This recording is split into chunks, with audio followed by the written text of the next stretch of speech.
افلا یتدبرون القرآن، تدبر قرآن، مولانا امین احسن اصلاحی رحمہ اللہ۔ سورہ سبا، آیات 1 تا 9۔ اعوذ باللہ من الشیطان الرجیم، بسم اللہ الرحمن الرحیم۔ الحمد للہ الذی لہ ما فی السماوات وما فی الارض ولہ الحمد فی الآخرہ وہو الحکیم الخبیر۔ یعلم ما یلج فی الارض وما یخرج منها وما ینزل من السماء وما یعرج فیها وہو الرحیم الغفور۔ وقال الذین کفروا لا تأتینا الساعة قل بلى وربی لتأتینکم عالم الغیب لا يعزب عنه مثقال ذرة في السماوات ولا في الأرض ولا أصغر من ذلك ولا أكبر إلا في كتاب مبين ليجزي الذين آمنوا وعملوا الصالحات أولئك لهم مغفرة ورزق كريم والذين سعوا في آياتنا معاجزين أولئك لهم عذاب من رجز أليم ويرى الذين أوتوا العلم الذي أنزل إليك من ربك هو الحق ويهدي إلى صراط العزيز الحميد۔ وقال الذين كفروا هل ندلكم على رجل ينبئكم إذا مزقتم كل ممزق إنكم لفي خلق جديد افترى على الله كذبا أم به جنة بل الذين لا يؤمنون بالآخرة في العذاب والضلال البعيد۔ افلم يروا الى ما بين ايديهم وما خلفهم من السماء والارض ان نشأ نخسف بهم الارض او نسقط عليهم كسفا من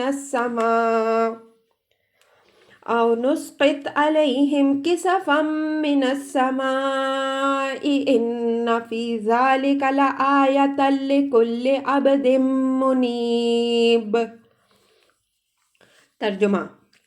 شکر کا حقدار وہ اللہ ہی ہے جس کا وہ سب کچھ ہے جو آسمانوں اور زمین میں ہے، اور اسی کی حمد آخرت میں بھی ہوگی، اور وہی حقیقی حکیم و خبیر ہے۔ وہ جانتا ہے ہر اس چیز کو جو زمین کے اندر داخل ہوتی ہے اور جو اس سے برآمد ہوتی ہے، اور جو آسمان سے اترتی ہے اور جو اس کی طرف چڑھتی ہے، اور وہی رحم فرمانے والا اور بخشنے والا ہے۔ اور جنہوں نے کفر کیا ہے وہ کہتے ہیں کہ ہم پر قیامت نہیں آنے کی۔ کہہ دو، ہاں میرے خداوند عالم الغیب کی قسم، وہ ضرور تم پر آ کر رہے گی۔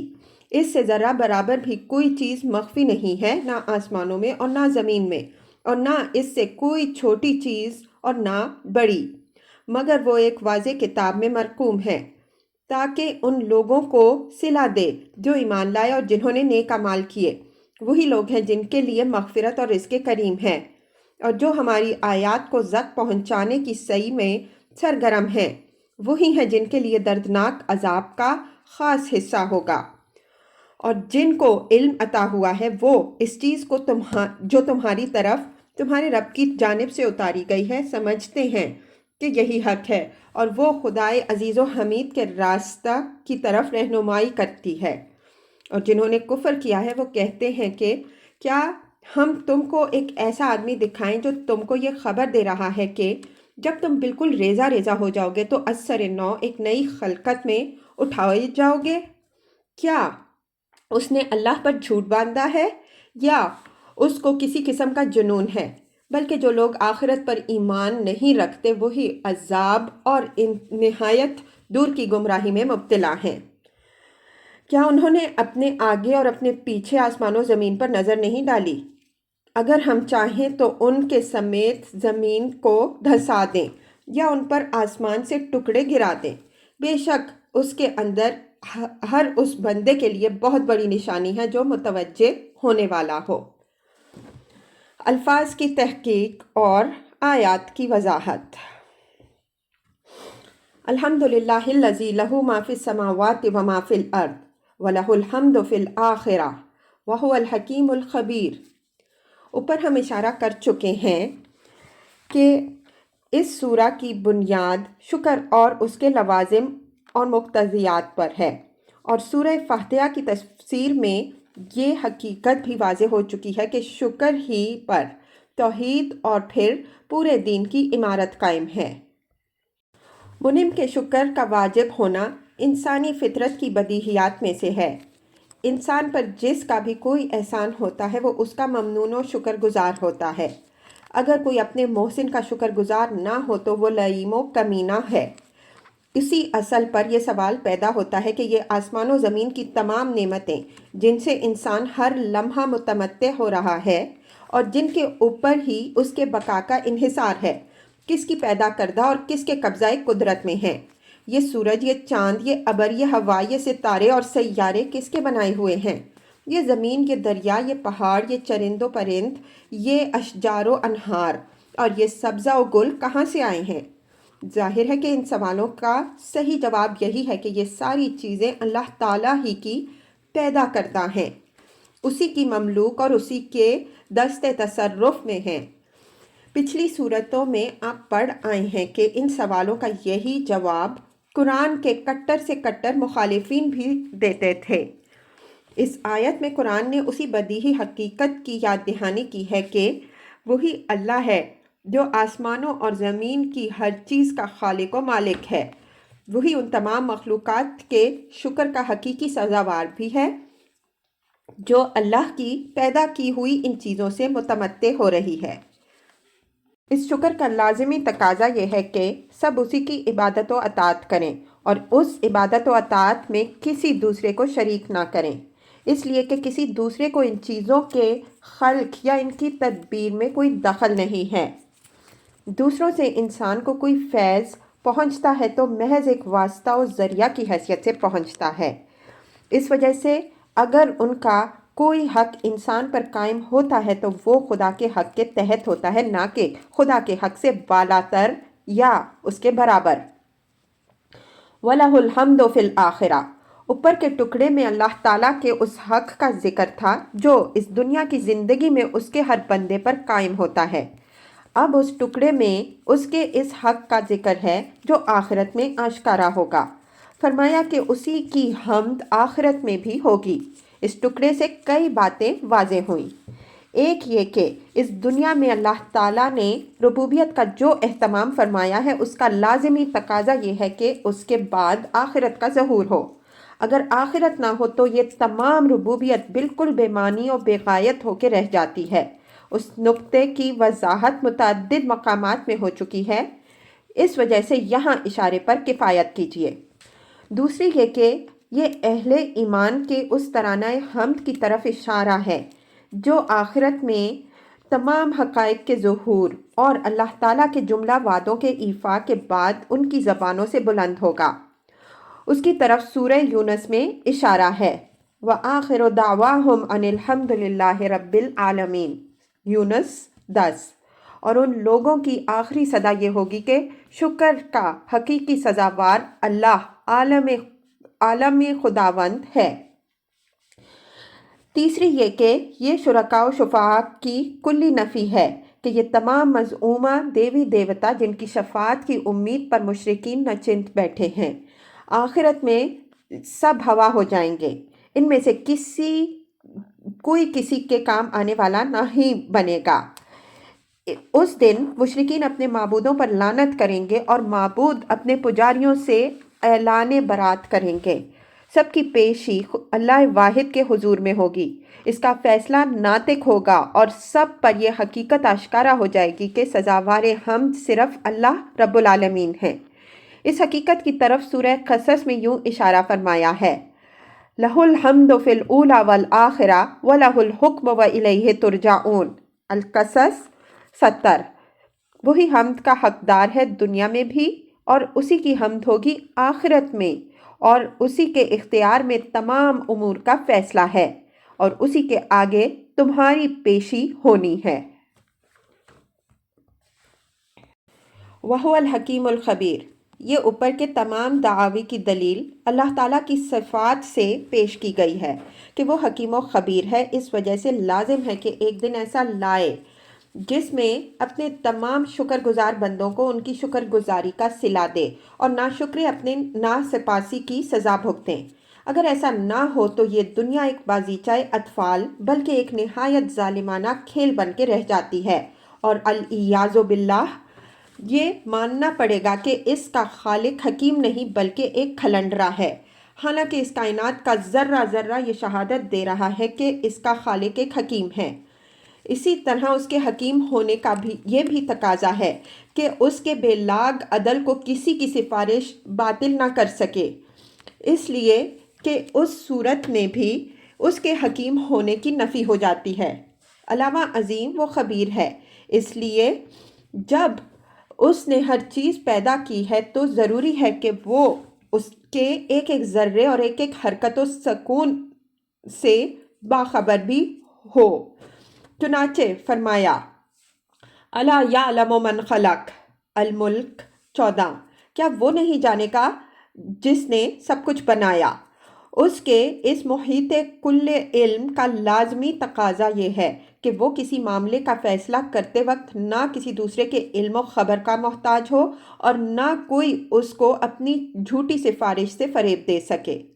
یہ امر بھی ملحوظ رہے کہ ان تمام باتوں کو حصر کے اسلوب میں فرمایا ہے، جس کے معنی یہ ہے کہ جب حقیقی خالق و مالک اور حقیقی حکیم و خبیر وہی ہے تو اس کے سوا کوئی دوسرا حمد و شکر کا سزاوار کس طرح ہو سکتا ہے؟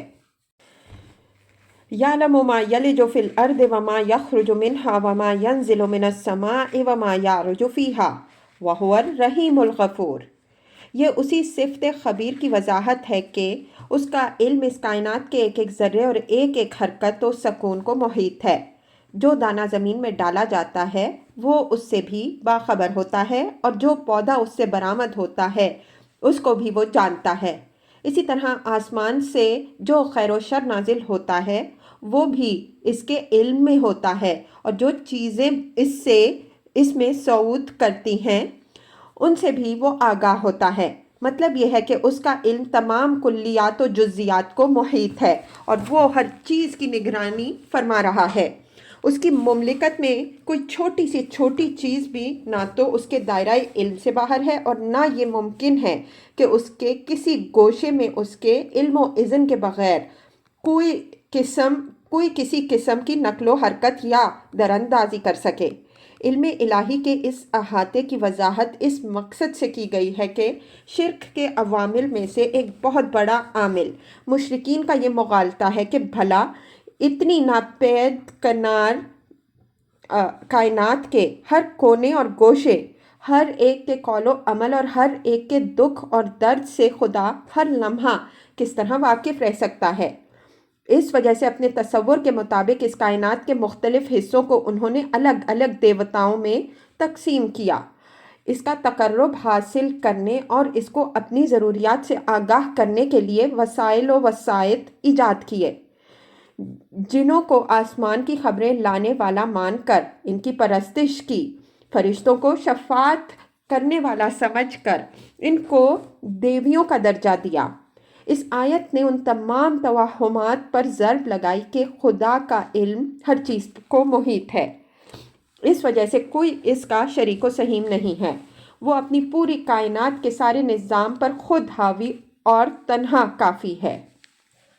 وَهُوَ الرَّحِيمُ الْغَفُورُ، یعنی خدا کوئی ظالم اور غیر منصف بھی نہیں ہے کہ اس کو راضی کرنے یا اس کی آفتوں سے اپنے کو بچانے کے لیے کسی دوسرے کی صحیح و سفارش کی ضرورت پیش آئے، بلکہ وہ نہایت مہربان اور نہایت بخشنے والا ہے۔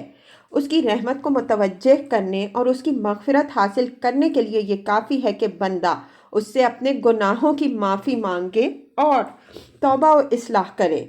یہاں یہ حقیقت پیش نظر رہے کہ شرک کے عوامل میں سے ایک اہم عامل مشرکوں کا یہ مغالطہ بھی ہے کہ انہوں نے خدا کا تصور ایک نہایت ہولناک ہستی کی حیثیت سے کیا، اور پھر اس کو راضی رکھنے کے لیے انہوں نے اپنے قصور کے مطابق وسائل و ذرائع ایجاد کیے۔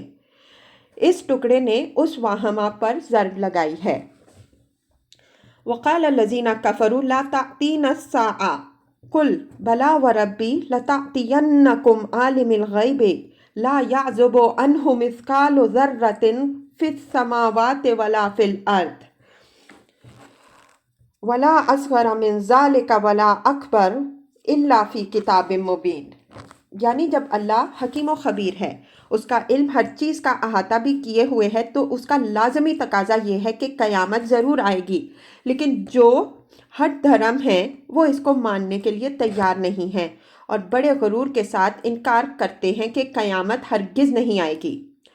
قُلْ بَلَىٰ وَرَبِّي لَتَأْتِيَنَّكُمْ، جس تنتنا کے ساتھ منکرین کا انکار تھا، اسی زور کے ساتھ پیغمبر صلی اللہ علیہ وسلم کی زبان سے بقید قسم جواب دلوایا کہ ان کو سنا دو کہ ہاں میرے رب کی قسم وہ ضرور تم پر آ کے رہے گی۔ عالم الغیب لا یعزب عنہ الی الآیہ، عالم الغیب ربی سے بدل واقع ہے، یعنی میرے اس رب کی قسم جو تمام غیب سے واقف ہے، جس سے آسمانوں اور زمین میں ذرہ کے برابر بھی کوئی چیز مخفی نہیں ہے، بلکہ ہر چیز ایک نہایت واضح رجسٹر میں درج ہے۔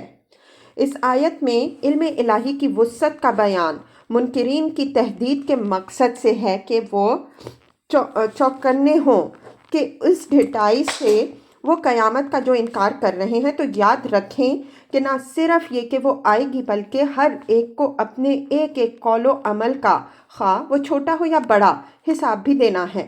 ساتھ ہی اس میں ایک مغالطہ کا ازالہ بھی ہے، وہ یہ کہ منکرین کے نزدیک قیامت کے استبعاد کی ایک بہت بڑی وجہ یہ تھی کہ وہ سمجھتے تھے کہ اتنی وسیع دنیا کے ایک ایک شخص کے ہر قول و فعل کا علم کسے ہو سکتا ہے کہ وہ سب کا حساب کرنے بیٹھے گا۔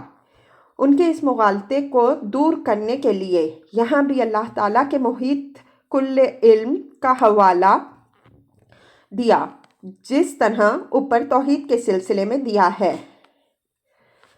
لِيَجْزِيَ الَّذِينَ آمَنُوا وَعَمِلُوا الصَّالِحَاتِ أُولَٰئِكَ لَهُم مَّغْفِرَةٌ وَرِزْقٌ كَرِيمٌ وَالَّذِينَ سَعَوْا فِي آيَاتِنَا مُعَاجِزِينَ أُولَٰئِكَ لَهُمْ عَذَابٌ مِّن رِّجْزٍ أَلِيمٌ۔ یہ قیامت کی ضرورت واضح فرمائی کہ اس کا آنا کیوں ضروری ہے۔ فرمایا کہ اس لیے ضروری ہے کہ وہ نہ آئے تو اس کے معنی یہ ہوں گے کہ خدا کے نزدیک نیک و بد دونوں یکساں ہیں، حالانکہ یہ بات بالبداہت غلط ہے۔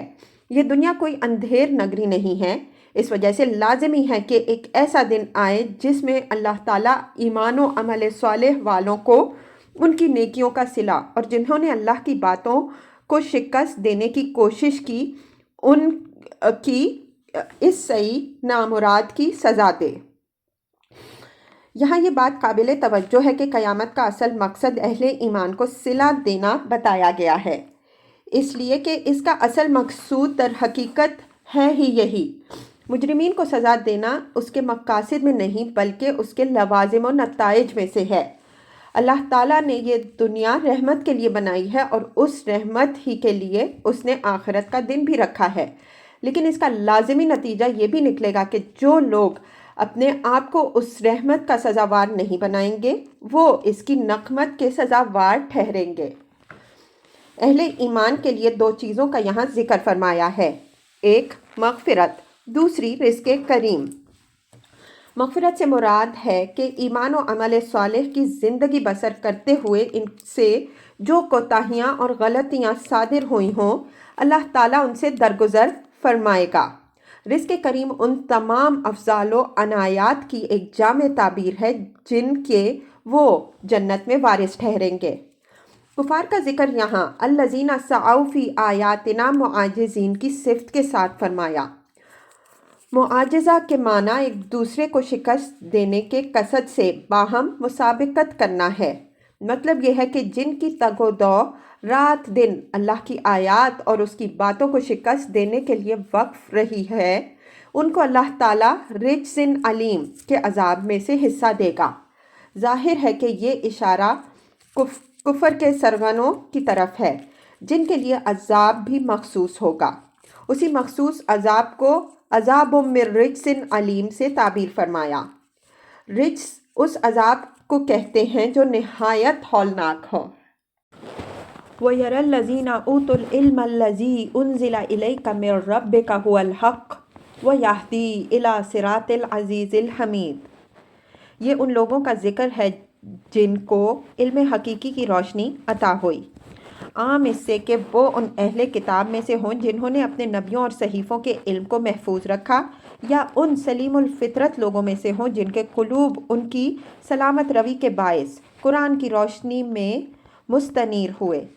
فرمایا کہ یہ لوگ اس چیز کو بالکل حق سمجھتے ہیں جو تمہاری طرف اتاری گئی ہے، یعنی تم جس توحید کی دعوت دے رہے ہو اور جس قیامت سے لوگوں کو ڈرا رہے ہو، وہ اس کی تائید کر رہے ہیں کہ یہی حق ہے، اور جو لوگ اپنے مزعومہ شرکاء و شفعاء کے بل پر بڑے تنتنا کے ساتھ توحید و قیامت کی تکذیب کر رہے ہیں، وہ یکسر باطل پہ ہیں۔ یہ بات یہاں نبی صلی اللہ علیہ وسلم کی تسلی کے لیے فرمائی گئی ہے کہ اگر بے فکرے اور لاابالی لوگ تمہاری مخالفت کر رہے ہیں تو اس کی پرواہ نہ کرو۔ تمہارے اطمینان کے لیے یہ چیز بس کافی ہے کہ جن کے اندر علم و معرفت کی روشنی ہے وہ تمہارے مؤید ہیں۔ آدمی کو پرواہ عاقلوں کی ہونی چاہیے، نہ کہ احمقوں اور لاخیروں کی۔ وَيَهْدِي إِلَى صِرَاطِ الْعَزِيزِ الْحَمِيدِ، یعنی یہ اہل علم اس حقیقت کو برملا تسلیم کرتے ہیں کہ یہ کتاب لا ریب خدائے عزیز و حمید کے راستے کی طرف رہنمائی کرنے والی ہے، یعنی دوسروں نے جو دین گھڑ رکھے ہیں وہ تو تمام تر ضلالت اور ہلاکت کے کھڈ میں گرنے والے ہیں، البتہ یہ کتاب خدا کی راہ دکھانے والی ہے۔ یہاں اللہ تعالیٰ کی دو صفتیں مذکور ہوئی ہیں، ایک عزیز، دوسری حمید۔ عزیز سے اس کی عزت و قدرت کا اظہار ہو رہا ہے، اور حمید سے دنیا اور آخرت دونوں میں اسی کا سزاوار حمد ہونا۔ یہ دونوں صفتیں توحید اور قیامت کو ملتزم ہیں، جیسا کہ اوپر کے مباحث سے واضح ہو چکا ہے۔ اس آیت سے یہ حقیقت بھی واضح ہوئی کہ حقیقی علم قرآن کی اصطلاح میں صرف خدا کی معرفت اور آخرت کا علم ہے۔ اگر یہ علم کسی کے اندر نہ ہو تو دوسرے کتنے ہی علوم وہ پڑھ ڈالے، اس کا یہ سارا علم اس کے لیے بار اور دوسروں کے لیے خطرہ ہے۔ اسی وجہ سے قرآن نے علماء صرف انہی کو کہا ہے جن کو خدا اور آخرت کی معرفت حاصل ہو۔ انما یخشی اللہ من عبادہ العلماء ان اللہ عزیز غفور، فاطر 28۔ اللہ سے اس کے بندوں میں سے بس وہی ڈرتے ہیں جو علم رکھنے والے ہیں، اور بے شک اللہ ہر چیز پر قدرت رکھنے والا، بخشنے والا ہے۔ وقال الذین کفروا هل ندلکم علی رجل ینبئکم اذا مزقتم کل ممزق انکم لفی خلق جدید۔ اہل ایمان کی روش کی طرف اشارہ کرنے کے بعد اب یہ ان لوگوں کی روش بیان ہو رہی ہے جو علم کی روشنی سے محروم کفر کے اندھیرے میں بھٹک رہے ہیں۔ فرمایا کہ ان لوگوں کا حال یہ ہے کہ وہ تمہارا اور تمہاری دعوت کا مذاق اڑا رہے ہیں، لوگوں سے کہتے ہیں کہ آؤ ہم تمہیں ایک ایسا سر پھرا دکھائیں جو خدا کا رسول بن کر یہ منادی کرتا پھرتا ہے کہ لوگ مر کر جب بالکل ریزہ ریزہ ہو جائیں گے تو وہ از سر نو زندہ کر کے اٹھائے جائیں گے۔ گویا ان کے نزدیک یہ بات اس قابل بھی نہیں کہ اس کی تردید میں کوئی دلیل دی جائے۔ افترا علی اللہ کذبا ام بہ جنہ بل الذین لا یؤمنون بالآخرۃ فی العذاب والضلال البعید۔ یہ ان کے اسی استہزاء کی مزید تفصیل اور اللہ تعالیٰ کی طرف سے اس کا برمحل جواب ہے۔ افترا علی اللہ کذبا ام بہ جنہ، یعنی وہ کہتے ہیں کہ اس شخص کا معاملہ دو حال سے خالی نہیں، یا تو یہ مانا جائے کہ اس نے یہ خدا پر جھوٹ باندھا ہے کہ خدا نے اس کو رسول بنا کر بھیجا ہے اور جو کچھ وہ کہہ رہا ہے اس کی طرف سے کہہ رہا ہے، یا پھر یہ مانا جائے کہ یہ بھی جنون کی ایک قسم ہے جس میں یہ شخص مبتلا ہو گیا ہے۔ مطلب یہ ہے کہ دونوں باتیں بیک وقت اس شخص میں موجود ہیں، یہ مفتری بھی ہے اور مجنون بھی۔ بل الذین لا یؤمنون بالآخرہ الآیہ۔ ان متمردین کے اس استہزاء کا جواب قرآن نے فوراً دیا، اور دیکھیے کتنا باوقار اور مؤثر جواب دیا۔ فرمایا کہ ان لال بجھگڑوں نے تشخیص بہت غلط کی۔ خرابی نہ دائی میں ہے نہ دعوت میں، بلکہ ساری خرابی خود ان لوگوں کے اندر ہے جو آخرت پر ایمان نہیں لا رہے۔ وہ عذاب اور نہایت دور کی گمراہی میں مبتلا ہیں۔ یعنی ایک گمراہی تو وہ ہوتی ہے جس سے پلٹ کر آنے اور اصلاح کا امکان باقی رہتا ہے، ہزار خرابی کے بعد صحیح، لیکن جو آخرت کے عذاب میں مبتلا ہوا اس کی بازگشت کا پھر کوئی امکان باقی نہیں رہ جاتا۔ اس کے لیے امید کے تمام دروازے ہمیشہ کے لیے بند ہو جاتے ہیں۔ ان لوگوں کے اس انجام کو مستقبل کے صیغہ سے بیان کرنے کے بجائے حال کے اسلوب میں بیان فرمایا، اس لیے کہ ان کا یہ انجام ان کے رویے کے اندر ہی مضمر ہے، گویا آج ہی وہ اپنی رعونت کے سبب سے اس سے دوچار ہیں۔ اَوَلَمْ يَرَوْا إِلَىٰ مَا بَيْنَ أَيْدِيهِمْ وَمَا خَلْفَهُمْ مِنَ السَّمَاءِ وَالْأَرْضِ إِن نَّشَأْ نَخْسِفْ بِهِمُ الْأَرْضَ أَوْ نُسْقِطْ عَلَيْهِمْ كِسَفًا مِّنَ السَّمَاءِ إِنَّ فِي ذَلِكَ لَآيَةً لِكُلِّ عَبْدٍ مُنِيبٍ۔ اس مجموعہ آیات کی پہلی آیت میں جو مضمون بیان ہوا ہے، مجموعہ کے آخر میں اسی مضمون کا ایک نئے اسلوب سے اعادہ ہے۔ پہلی آیت میں فرمایا کہ آسمانوں اور زمین میں جو کچھ ہے سب خدا ہی کا ہے، اس وجہ سے دنیا میں بھی شکر کا حقیقی سزاوار وہی ہے اور آخرت میں بھی اسی کی حمد ہوگی۔ یہاں فرمایا کہ ان متکبرین نے اس حقیقت پر غور نہیں کیا کہ یہ آسمان جو ان کے سروں پر شامیانے کی طرح تنا ہوا ہے، اور یہ زمین جو ان کے قدموں کے نیچے فرش کی طرح بچھی ہوئی ہے، اور جن کے فوائد و برکات سے یہ متمتع ہو رہے ہیں، یہ ان کے تھامے ہوئے نہیں ہیں بلکہ اللہ نے ان کو تھام رکھا ہے۔ اگر اللہ نے ان کو نہ تھام رکھا ہوتا تو یہ دونوں ان کے لیے نعمتوں کے بجائے نقمتوں کا ذریعہ بن جاتے۔ فرمایا کہ ہم جب چاہیں ان کے سمیت زمین دھسا دیں اور جب چاہیں اسی آسمان سے ابر رحمت برسانے کے بجائے ان پر پتھر برسا دیں۔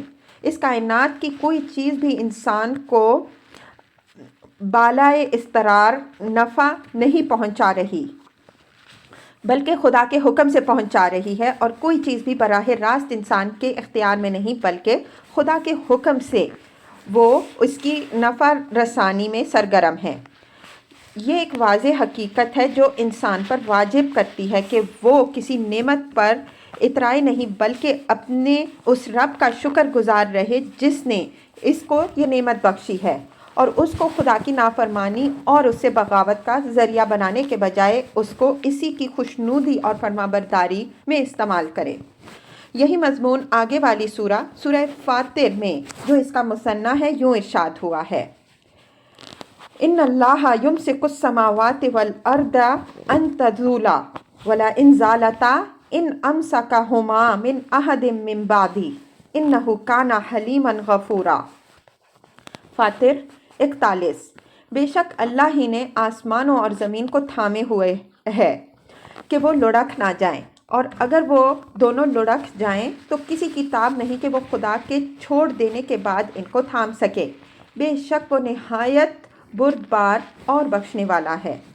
ان فی ذلک لآیۃ لکل عبد منیب، یعنی آسمانوں اور زمین کے اس پہلو پر اگر غور کرتے تو اس کے اندر اس بات کی بہت بڑی دلیل موجود ہے جس کی قرآن ان کو دعوت دے رہا ہے، لیکن اس دلیل تک رسائی کے لیے ضروری ہے کہ آدمی کے اندر حقیقت کی طلب، عبرت پذیری کی صلاحیت اور متوجہ ہونے والا دل ہو۔ جن کے اندر یہ اوصاف نہ ہوں ان کے لیے کوئی نشانی بھی کارگر نہیں ہو سکتی۔